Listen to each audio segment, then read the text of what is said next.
Il n'y a donc maintenant aucune condamnation pour ceux qui sont en Jésus-Christ, lesquels ne marchent point selon la chair, mais selon l'Esprit. Et cela est repris donc encore une fois au verset 4, afin que la justice de la loi fût accomplie en nous, qui ne marchons point selon la chair, mais selon l'Esprit. Donc nous voyons la parole de Dieu souligne bien ce point. La chair d'un côté, l'Esprit de l'autre. Et bien sûr, notre marche chrétienne, notre expérience chrétienne montre qu'il y a un conflit, une situation conflictuelle entre la chair et l'esprit. Et c'est en ce sens que celui qui veut appartenir à Jésus-Christ va mener un combat. Lorsque le Seigneur touche notre vie, nous passons par cette nouvelle naissance, car la parole de Dieu, justement, nous change. La parole de Dieu nous fait entendre des paroles que nous n'avons jamais entendues auparavant. Rappelez-vous dans quel état vous étiez avant d'entendre la parole de Dieu, avant que le Seigneur vous parle. L'état dans lequel nous étions était celui qui était dans la chair de péché, nous dit Paul. Il nous décrit bien cette chair de péché, cette chair qui est condamnée parce que nous marchions dans le passé selon les désirs de notre propre chair, selon notre propre convoitise. Mais lorsque Jésus nous a fait entendre sa parole, nous sommes alors passés d'un état de mort spirituelle à un état de vie spirituelle. Et la Bible nous montre que si un homme ne naît d'eau et d'esprit, il ne peut entrer dans le royaume de Dieu. C'est important. Il ne peut voir le royaume de Dieu, dit d'abord Jésus, puis entrer dans le royaume de Dieu. Les choses que Jésus a enseignées donc nous permettent non seulement de voir le royaume de Dieu, qui est visible au travers de la parole de Dieu, mais aussi au travers justement de ceux qui vivent selon l'Esprit de Dieu. Et nous permet à nous personnellement, en contrepartie, de vivre aussi cette expérience de la nouvelle naissance et d'être justement rempli de l'Esprit de Christ. Donc Dieu, au départ, dans sa générosité, dans sa bonté, dans son amour, justement, nous a sauvés par le sacrifice de Jésus-Christ à la croix. Le verset 1 nous dit, il n'y a plus de condamnation pour ceux qui sont en Jésus-Christ.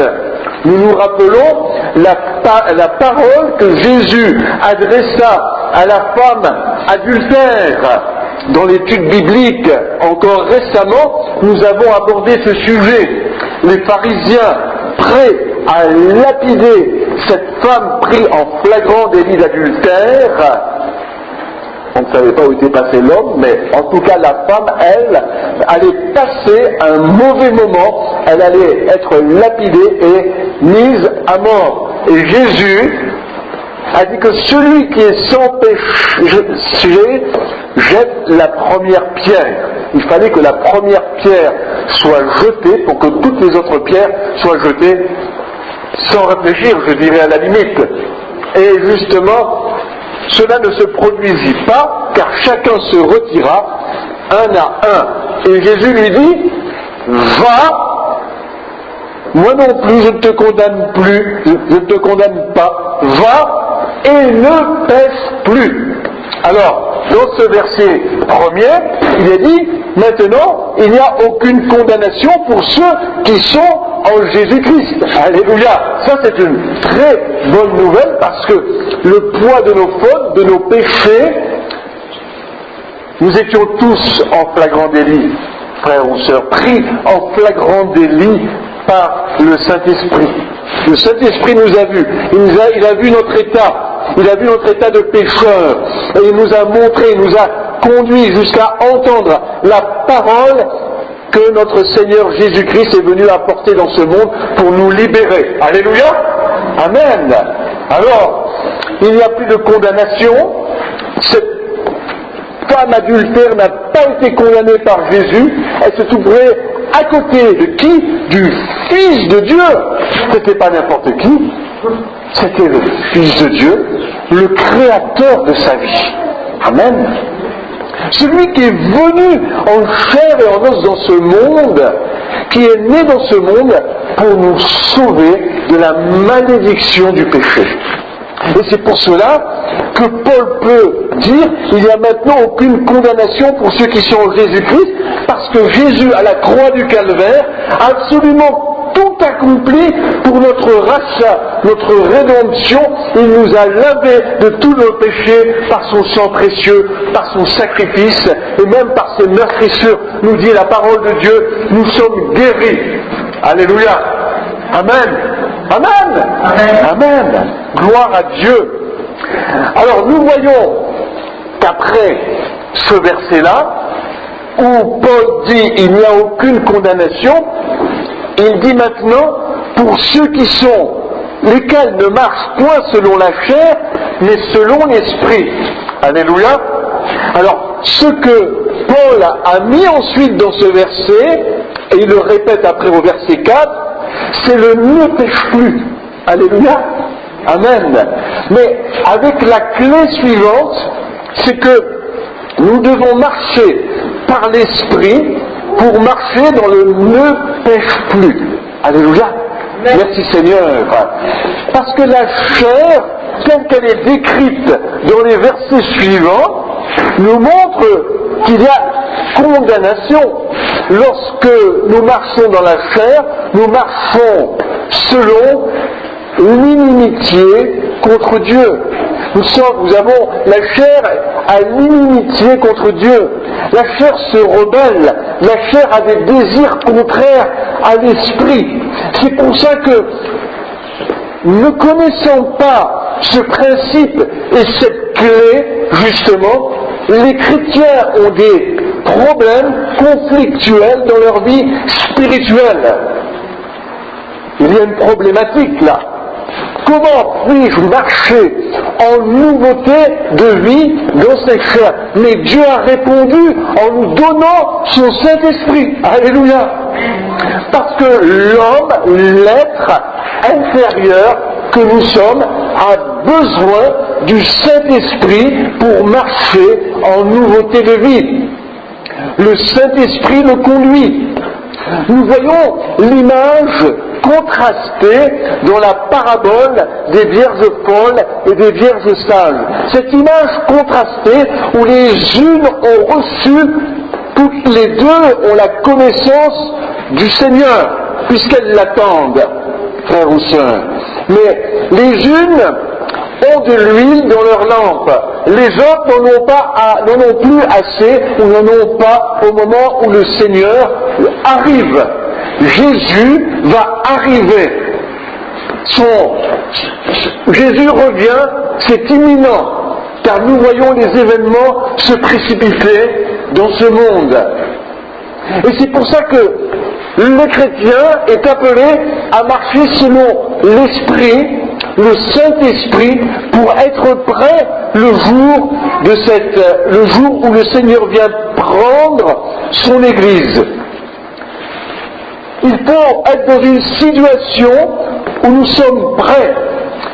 Et nous voyons bien que la seule façon d'être prêt pour le retour du Seigneur, c'est de marcher selon l'Esprit, c'est d'abandonner cette chair pour aller devant le Seigneur avec l'Esprit de Dieu, le Saint-Esprit qui a été justement communiqué. Et le Saint-Esprit, Dieu nous l'a donné.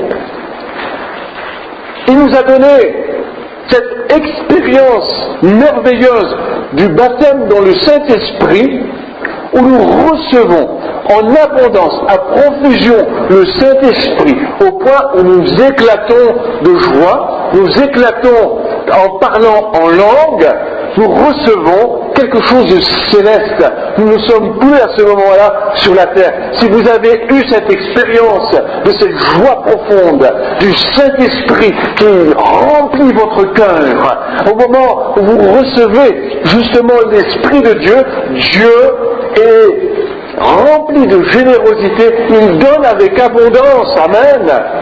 Maintenant, la question est de savoir qu'est-ce que nous allons faire avec l'Esprit de Dieu. Comment allons-nous faire avec ce que Dieu nous a donné? Il nous a donné les moyens de marcher dans ce monde et de marcher selon l'Esprit. Alors, comment cela se fait-il? Nous revenons à la parabole des vierges sages et des vierges folles. Nous voyons celles qui étaient sages avec continuellement de l'huile dans leur lampe. Ça veut dire que Dieu nous demande constamment d'avoir du carburant, alléluia, pour que la flamme soit entretenue. Amen. Et pour avoir ce carburant, nous devons continuellement rester dans l'esprit. Mais rester dans l'esprit, c'est rester dans cette relation personnelle avec Dieu, dans la louange, la prière, l'adoration, le jeûne, tous les moyens que Dieu nous a donnés pour que nous nous développions spirituellement. Amen. Et c'était le cas des vierges sages qui avaient toujours de l'huile dans leur lampe. Et quand le Seigneur est revenu, elles se sont présentées avec leur lampe. Et les folles ont dit, mais donnez-nous un peu de votre huile.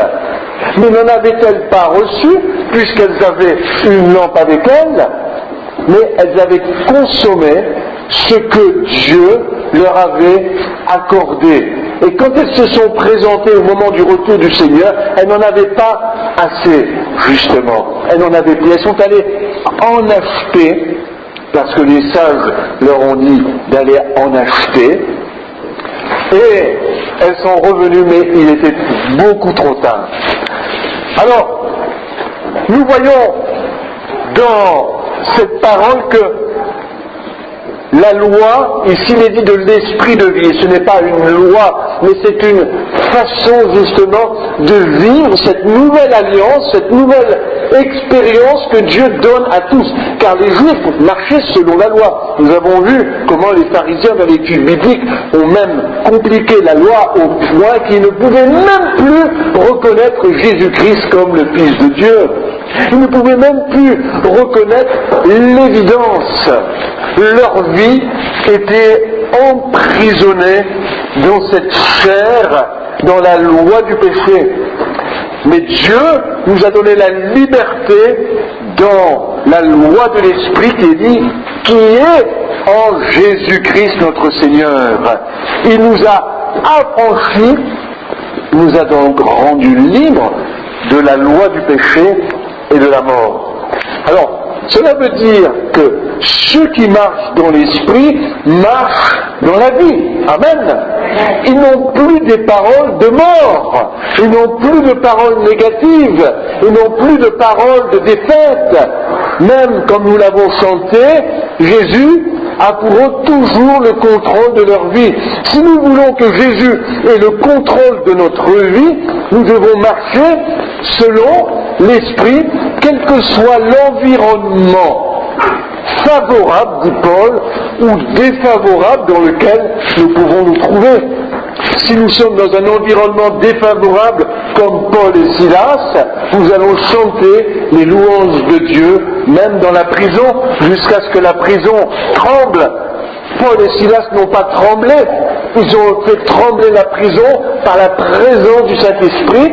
Ils ont, je dirais, vibré pour le Seigneur, dans la louange, dans le chant, au point que les prisonniers qui étaient avec eux ont été touchés, et Paul et Silas ont été libérés, et le geôlier même, voyant tout cela, a vu des gens qui étaient dans la présence du Saint-Esprit, ils ne se sont pas plaints, ils ne se sont pas lamentés, ils ne se sont pas désespérés, ils auraient même aimé chanter ce chant. Jésus a toujours le contrôle, je suis en prison enchaîné, pieds et mains liés, dans l'obscurité, car les prisons romaines étaient obscures, il n'y avait pas de lumière, je n'ai pas à manger, parce que s'il n'y avait pas quelqu'un qui vous a mis à manger, vous n'avez rien du tout non plus, hein? Et si on les avait mis dans le thulium, c'est-à-dire dans l'étage inférieur, ils auraient été sans eau, sans rien, ils auraient été complètement abandonnés jusqu'à la mort. Donc, être dans la prison, ça voulait dire mourir tout simplement. Mais comme Paul et Silas étaient déjà morts au péché, ils ont reçu la vie, alléluia, au lieu de recevoir la mort, la vie était là, amen, parce que en mourant eux-mêmes dans leur propre être intérieur, ils sont ressuscités en même temps avec Christ dans la vie de l'Esprit. Et c'est pour cela qu'il y a une connexion entre le royaume des cieux et cette prison. L'autorité de cette prison n'était plus le gouverneur de la région, mais était Jésus-Christ, le Fils de Dieu. Alléluia! Amen! Et c'est justement là que nous devons comprendre comment justement nous connecter au royaume des cieux. L'Esprit de Dieu nous a été donné en Jésus-Christ pour nous affranchir de la loi du péché et de la mort, nous dit la parole de Dieu. La loi ne peut pas donner la vie. La loi amène la condamnation. La loi amène justement une pénalité. Nous n'avons pas fait ça bien, nous sommes condamnés.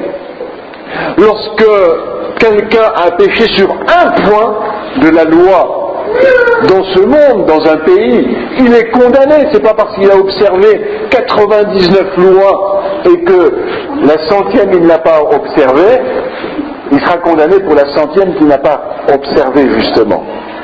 Mais donc la loi produit la condamnation, mais la loi de l'esprit de vie, c'est-à-dire le Saint-Esprit qui a été donné à l'Église pour justement vivre cette vie de plus que vainqueurs en Jésus-Christ.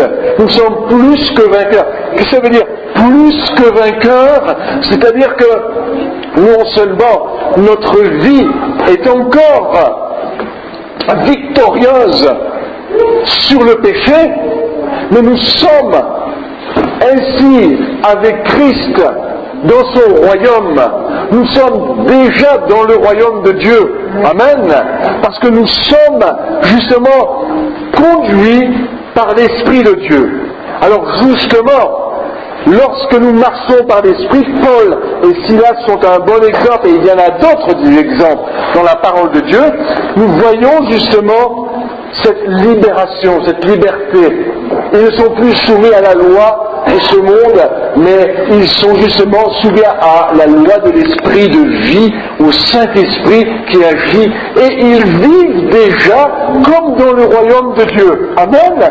En pleine prison, ils vivent déjà comme dans le royaume de Dieu. Amen. Puissions-nous les uns et les autres comprendre que le foyer familial n'est pas une prison, mais un lieu de louange, de réjouissance. Malheureusement, le monde, c'est ce qu'il pense. Combien de gens tombent dans le piège de l'adultère? C'est parce qu'ils croient qu'ils sont dans la prison du foyer familial, ils sont conduits par la loi de la chair. Ils sont conduits par la chair. Et voilà pourquoi il y a des gens qui détruisent ainsi leur vie, détruisent leur famille, détruisent tout ce qu'ils ont voulu accumuler dans ce monde parce qu'ils ont vécu selon la chair. Mais le chrétien n'est pas dans cette situation. Et même si nous rencontrons des personnes, même dans un ministère, frères ou sœurs, qui sont dans un ministère, imaginez qu'on voit des choses que moi je n'avais jamais vues dans ma conversion avant, dans les années 70. Mais même aujourd'hui, dans un ministère, on approuve les gens qui sont prisonniers dans cette prison de la chair et qui ont marché selon les désirs de la chair et qui continuent à exercer un ministère. C'est incroyable comment le malin Satan cherche à détourner de la véritable foi en Jésus-Christ les chrétiens afin de les faire échouer lorsque Jésus va revenir. Frères ou sœurs, l'évangile est un évangile glorieux. C'est un évangile justement qui nous amène à recevoir la vie qui est d'en haut. La parole dit l'affection de la chair et la mort, l'affection de l'esprit et la vie et la paix. Alléluia. La vie et la paix. L'affection de la chair est inimitié contre Dieu, car elle ne rend point sujette à la loi de Dieu, et aussi ne le peut-elle point. C'est pour ça que ceux qui sont en la chair ne peuvent point plaire à Dieu. Nous ne pouvons pas répondre aux désirs de la chair. La parole de Dieu dit de marcher donc selon le Saint-Esprit. Frères ou sœurs, apprenons à discerner, apprenons à voir. Il y a le Saint-Esprit, il y a l'onction du Saint-Esprit que Dieu nous donne. Il est dit même que l'onction brise le joug. Le joug de quoi? Le joug du péché. Amen. Gloire à Dieu. Le joug de la chair. Gloire à Dieu. Jésus a dit justement, venez à moi, vous tous qui êtes fatigués et chargés, recevez mes instructions, car mon fardeau est léger. Prenez sur vous mon joug, il n'est pas pesant. Mon fardeau est léger, dit le Seigneur. Et nous voyons justement que l'instruction du Seigneur est tout à fait essentielle pour justement avoir cette liberté en Jésus-Christ afin de marcher selon l'Esprit. Alors, nous voyons, et je terminerai là-dessus, qu'il n'y a plus de condamnation. Bon, on a beaucoup eu d'expérience depuis longtemps. Il y a une fausse doctrine qui circule dans laquelle, puisque nous avons reçu la grâce, nous sommes libres de faire ce que nous voulons, puisque de toute façon, Dieu nous a fait grâce et nous serons sauvés. Cette doctrine circule presque partout où on entend ce genre de choses. C'est-à-dire que les gens pensent qu'ils sont libres de faire ce qu'ils veulent, mais il y aura des surprises, parce que on ne peut pas marcher dans la chair, on ne peut pas marcher avec des désirs ou avec une inimitié contre Dieu et dire après je vais dans le royaume des cieux, parce que ça ne marche pas, ça ne colle pas. On a vu mercredi soir qu'il fallait se coller vraiment au bien et d'avoir le mal en horreur. Alors, c'est grave quand on entend, comme je l'ai dit, certaines choses qui se passent aujourd'hui dans des églises et c'est le moment de se réveiller. Amen. Le réveil, c'est quoi? En quelque sorte. Le réveil, c'est quoi? Ce sont des chrétiens qui marchent dans l'esprit, qui ont justement, qui aiment la parole de Dieu, qui obéissent à la parole de Dieu, qui se collent justement au bien, et le bien c'est Jésus, parce qu'il en est de lieu en lieu faisant du bien. Amen. Donc nous nous collons au Seigneur. C'est ça, frères ou sœurs. Nous ne marchons pas selon nos propres désirs, nos propres pensées, et selon aussi notre propre façon ou nos fausses doctrines.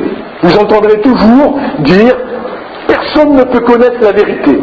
Mais c'est faux, frères ou sœurs. Tout le monde peut connaître Jésus qui est le chemin, la vérité et la vie. Alléluia. Amen.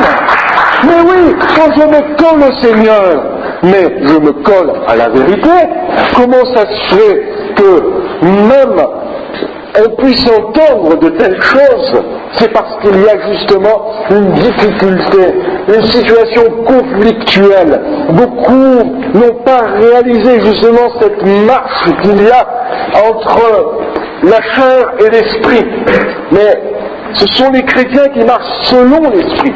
Alors au passage, je soulignerai un peu ceci, c'est que vous avez constaté que le premier verset et le quatrième verset disent aussi de marcher selon la chair, qui ne marchons point selon la chair, mais selon l'esprit. Cela est répété.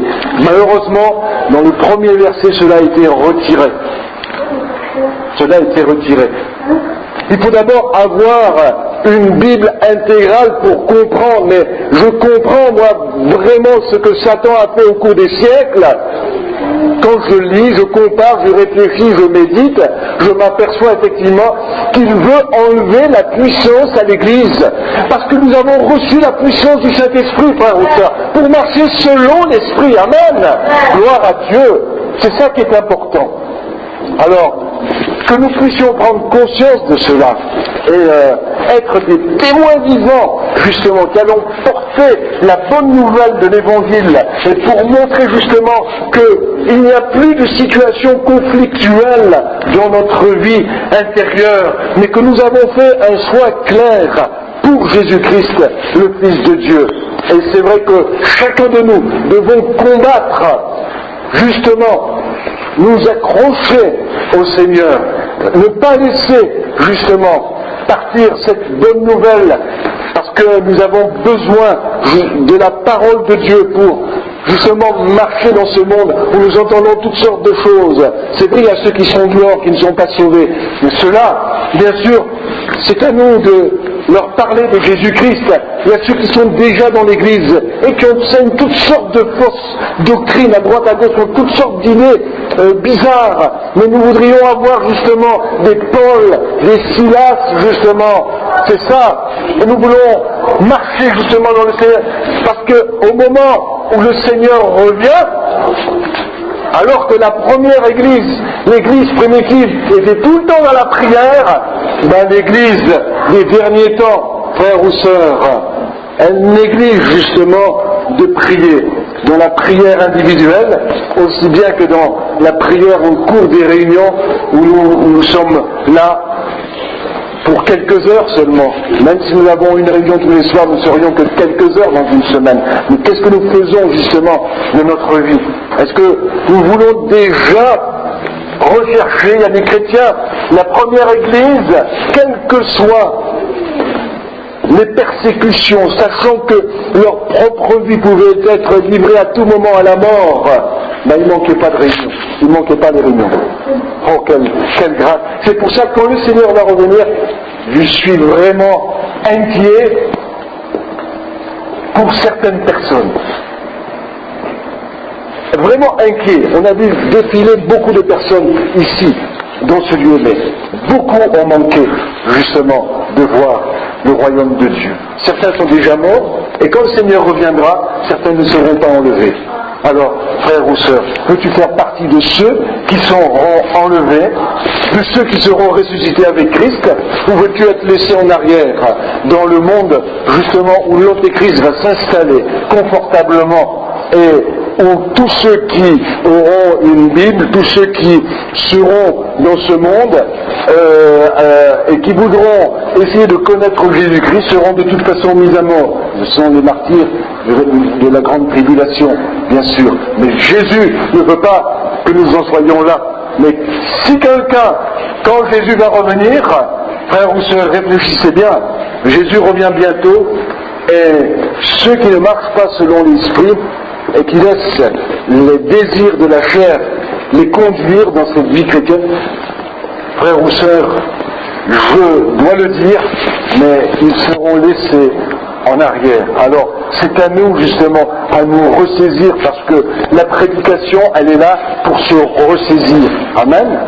Si on prêche, c'est pour se ressaisir. Amen. Gloire à Dieu.